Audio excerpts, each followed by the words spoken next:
Ele é especialista em Leonardo da Vinci e também em Maquiavel. Eu queria até saber qual é a ligação que existe entre os dois. Eu vou conversar com Marcos Troeiro, por favor.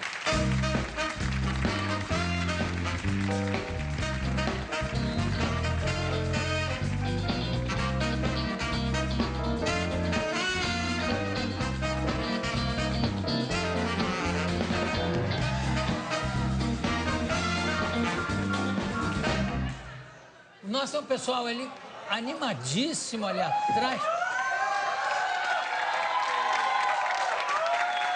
Olha.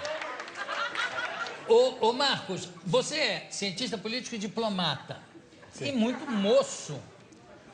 Eu pensei que você fosse um galã de novela que estava se apresentando. Obrigado. O Durão Barroso, que foi ministro das Relações Exteriores de Portugal, dizia que a juventude é um defeito que eu estou a perder com o tempo.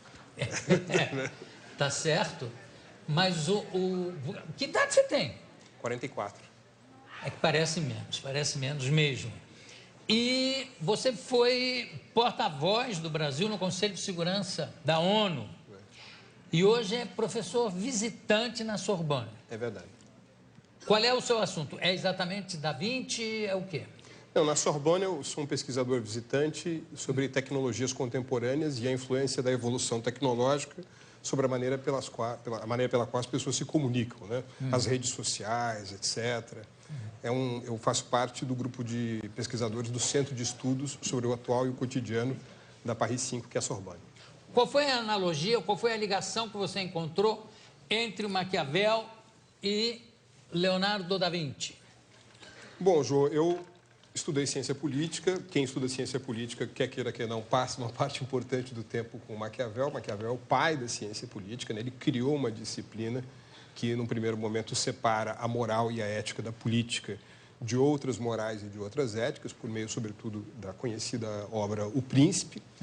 E 13 anos atrás, eu me deparei com um professor americano que tinha uma tese extraordinária que era a seguinte: Maquiavel, que era florentino, Leonardo da Vinci, florentino, ambos compatriotas, ambos contemporâneos. Maquiavel nasce em 1469, Da Vinci em 1452. Ou seja, não apenas eles eram compatriotas e contemporâneos, mas também se conheceram e trabalharam juntos em alguns projetos no início do século XVI, quando Leonardo da Vinci era um engenheiro militar de Cesare Borgia. Cesare Borgia, que queria, digamos assim, mandatado pelo Papa, construir um Estado sob seu jugo no centro da Itália. E Maquiavel era o jovem ministro das Relações Exteriores de Florença e se encontrava em missão de embaixada junto à corte de Cesare Borgia. E aí em Imola, aquela fortaleza de Imola, um lugar muito pequeno, só viviam 800 pessoas na corte, sem dúvida alguma, e Da Vinci e Maquiavel se conheceram. E aí começou um período de colaboração um pouco científica, um pouco estratégica e também artística. E também moral, que provavelmente o Maquiavel dizia: inventa que eu garanto, eu justifico. Na realidade, como você sabe, muitas vezes se atribui a Maquiavel a frase "os fins justificam os meios". Aliás, a vida de Leonardo da Vinci talvez seja mais exemplificadora dessa tese, que, aliás, por texto Maquiavel nunca disse, do que a própria vida de Maquiavel. É muito atribuído também a Marx, é atribuído, né, a muita gente, a vários, a Engels, então, como dizia Engels. Como ninguém leu todo Engels, nem todo Marx, ele podia ter dito também qualquer, como dizia Marx, que dia lindo. Atribui isso a ele. Pode ter dito isso algum dia da vida, né? É verdade. Agora, o Da Vinci, primeira coisa que se impõe é perguntar sobre tudo que, não só que se criou, que se escreveu, mas como se inventou a respeito da obra dele, como é o caso mais famoso, o caso do livro do Dan Brown, lá, sobre o Código da Vinci. Pois é. Até que ponto um homem que era, se eu não me engano, ele não era uma pessoa religiosa, muito pelo contrário, né? No final da vida, sim, né? Mas ao longo de toda a vida, um homem dedicado à ciência e às artes. E aos homens. Parece que sim. Parece que sim. Você ainda fala meio acanhado Maquiavel, sobre Maquiavel não, Maquiavel era espada. Mas, era espada. Bainha era o Leonardo da Vinci, era gay. Você vê que até hoje a gente fala, o preconceito que existe, né? Você falou meio acanhado de falar que ele era gay.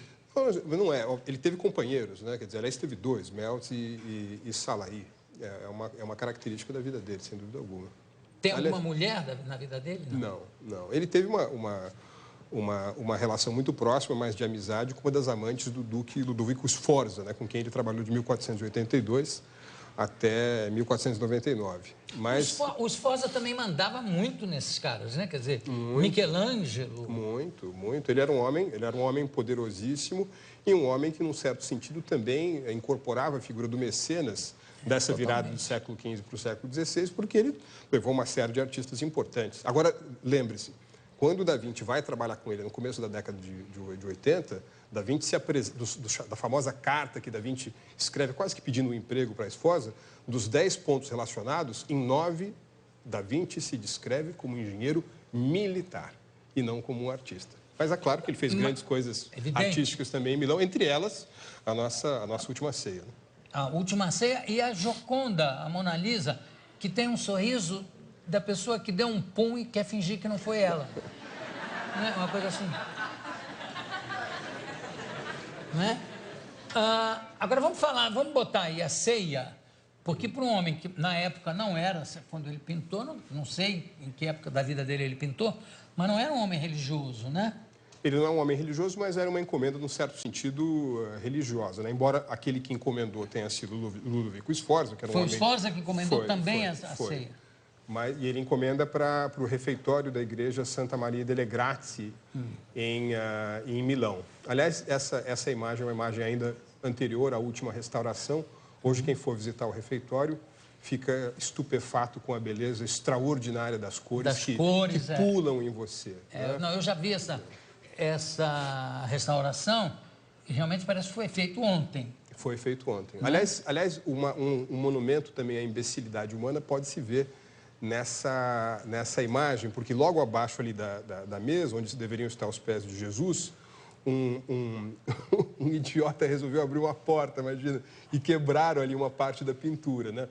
Ao longo do tempo, isso daí foi tapado com cimento, mas ainda assim uma parcela importante da obra foi destruída. E foi por acaso? Não, alguém... Você resolveu fazer uma porta? Quer saber de uma coisa? Vamos fazer aqui uma porta no meio da obra de Leonardo da Vinci. Que loucura isso. Lembre-se que é uma obra concebida para ser apenas uma decoração de um refeitório dessa igreja em Milão. Como também a Capela Sistina foi feita apenas como uma decoração. Uma decoraçãozinha. Para a capela. Aliás, deixa eu te perguntar uma coisa, porque você também manja demais do Michelangelo. Eu li uma biografia do Michelangelo, onde fala-se de uma estátua que ele teve que fazer de bronze para a entrada de Milão, recém-conquistada, dos Sforza, em bronze, que era um material que ele nunca tinha trabalhado, ele ficou louco da vida, mas foi obrigado a fazer. Na realidade, o Da Vinci, quando ele, nessa carta que eu mencionei, do começo da década de 80, ele quer trabalhar com Ludovico Sforza, uma das maneiras de seduzir o Moro, né, como ele era conhecido, foi dizer a ele que, dentre as atividades, ele construiria uma estátua equestre em homenagem ao pai do Sforza, né? Que naquela época seria a maior estátua equestre do mundo e para a qual, aparentemente, num determinado momento, o Ludovico chegou a destinar 62 toneladas de o que ainda assim não seria necessário para dar conteúdo ao molde de gesso, que infelizmente depois foi destruído, né? Quando os franceses entraram em Milão no final do século XV, utilizaram o modelo em gesso para fazer tiro ao alvo. É uma loucura. Tá certo. Agora, você falou das invenções bélicas do Da Vinci. Tem uma coisa que eu acho fantástica, que é um precursor do escafandro. É verdade. Para o guerreiro atacar um navio andando por baixo da água. É verdade. Com uma sacola de couro que funcionava para armazenar o ar. Exato. Aquilo chegou a ser utilizado? Na realidade, a grande maioria dos inventos científicos do Leonardo da Vinci jamais saíram da fase de projeto, né? Aliás, aquela frase, tal coisa não saiu do papel, talvez se deva a Leonardo da Vinci, né? E esse é um deles, mesmo porque, apesar de sempre ter trabalhado como projetista de máquinas militares, Da Vinci achava a guerra uma bestialidade humana, uma perda de tempo, etc. E ele tinha... aliás, todos os biógrafos mencionam isso, inclusive Giorgio Vasari, um projeto mais avançado ainda que esse, que era um submergível parecido com o submarino, e que ele próprio deixa, como uma das suas últimas frases, que ele jamais construiria aquilo porque sabia que seria utilizado para tirar a vida de outros homens. Embora, ao longo da vida, ele tenha, desenhado muitas máquinas de guerra, muitas máquinas de matar. Você disse na nossa a Renata, você disse que não chamaria ele de um mercenário. Mas a palavra mercenário, hoje em dia, é usada também para uma pessoa, não necessariamente um soldado, mas para uma pessoa que faz alguma coisa exclusivamente por dinheiro. Você acha que que essas coisas, essas invenções bélicas que ele construía, não era só por dinheiro, não era só para pegar a grana dos Forza? Acho que o que ele queria, na realidade, Jô, era liberdade. Ele queria poder ter liberdade para criar e não necessariamente se preocupar com a sua sobrevivência cotidiana, né? Ele consegue isso com Sforza durante um certo tempo, consegue isso com Cesare Borgia um pouco mais tarde e mais tarde ainda com o rei Francisco I da França. Agora, o fato é o seguinte, essa realidade do final do século XV e começo do século XVI, é uma realidade de muita guerra entre os vários estados italianos, o Duque aqui contra o Dodi dali, não é isso? Veneza contra Lucca, Lucca contra Pisa, Pisa contra Florença e assim por diante. E os estados italianos também um pouco sob o jugo das grandes duas geopotências políticas da época, que eram a França e a Espanha. Então era absolutamente impossível. E o Papa também, né? E o Papa, lógico, Alexandre VI, que aliás era pai de Cesare Borgia. Então era praticamente impossível o sujeito ter o talento e o intelecto e não servir também aos interesses militares dos seus Não só isso, mas que a característica desses gênios, que é a coisa mais absurda para mim, é o seguinte, quando você acabar de pintar a Mona Lisa, vai lavar os cavalos e traz o meu cachorro que eu preciso cortar o cabelo dele. Era um pouco homme à faire, né? Tinha que fazer o que o Duque pedia e na hora que o Duque pedia. Se fosse para desenhar o enxoval da filha, ele sentava lá. Mas Da Vinci se rebelou um pouco como isso. E num certo sentido, se a gente lê o relato daqueles que foram contemporâneos dele, a gente poderia, acho que muito corretamente, dizer que Leonardo da Vinci foi o primeiro popstar da história. Ele era reconhecido por aqueles que viveram com ele e até do ponto de vista da sua vestimenta pessoal. Enquanto praticamente todos os artistas se portavam como membros de uma oficina, ele vestia uma bata cor-de-rosa que ia até a altura do joelho, com anéis. É uma figuraça, né? Era um homem muito alto também. Né? E aquela barba é só no fim da vida, né? Porque ele não era... Mais pro fim. Ele é muito conhecido pela barba por conta de um desenho que o Meltz, né, que foi companheiro dele, desenhou. Vamos ver, por favor, algumas das criações militares dele. Você vai contando pra gente? Aqui o que é? Aí, Jô, é quase que um protótipo de uma metralhadora que fica postada sobre a proa de um navio, né?